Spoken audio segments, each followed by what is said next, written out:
নমস্কার বন্ধুরা, আজকের রেসিপি হচ্ছে পলতার শুক্তো বা পটলের গাছ আছে সেই পটলের গাছের শুক্তো। তো আমি এখানে পলতাগুলো কেটে আমি ধুয়ে রেখে দিয়েছি। এর মধ্যে দেব পেঁপে আর আলু।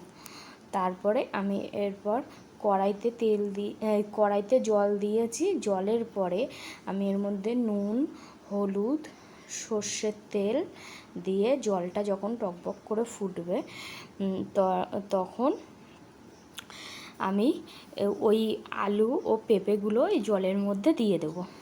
দিয়ে তারপরে এবার ওই পলতাগুলো আমি এর মধ্যে দিয়ে দেবো। দিয়ে দেওয়ার পরে 10 মিনিট ধরে আমি ওই পলতা, আলু আর পেঁপেগুলো সিদ্ধ করে নেব। তো এবার ওইগুলো সিদ্ধ করে নেওয়ার পরে আমি সিদ্ধ করে নিয়ে আমি এই এটা নামিয়ে নেব। নামিয়ে নেওয়ার পরে এবার আবারও আমি কড়াইতে তেল দিয়ে দেব। তো দেখো বন্ধুরা, আমি এই পলতার শুক্তোটা আমি সিদ্ধ করে নিচ্ছি।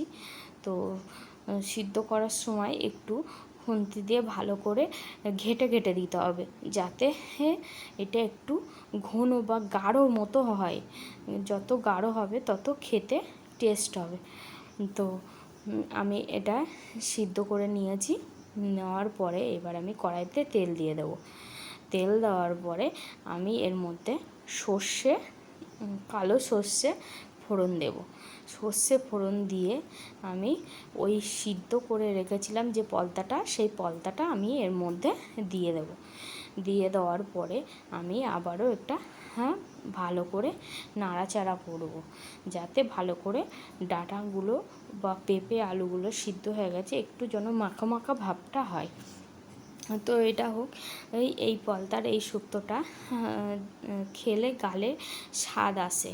তো যাদের কারোর যদি জ্বর হয়, জ্বর হলে কিছু না খেতে পারে, খুব কিছু খেতে ইচ্ছে হয় না, তখন এই পলতার শুক্তোটা করে যদি খাওয়া যায় তো গালে স্বাদ আসে, তাহলে দুটো ভাত খেতে পারে।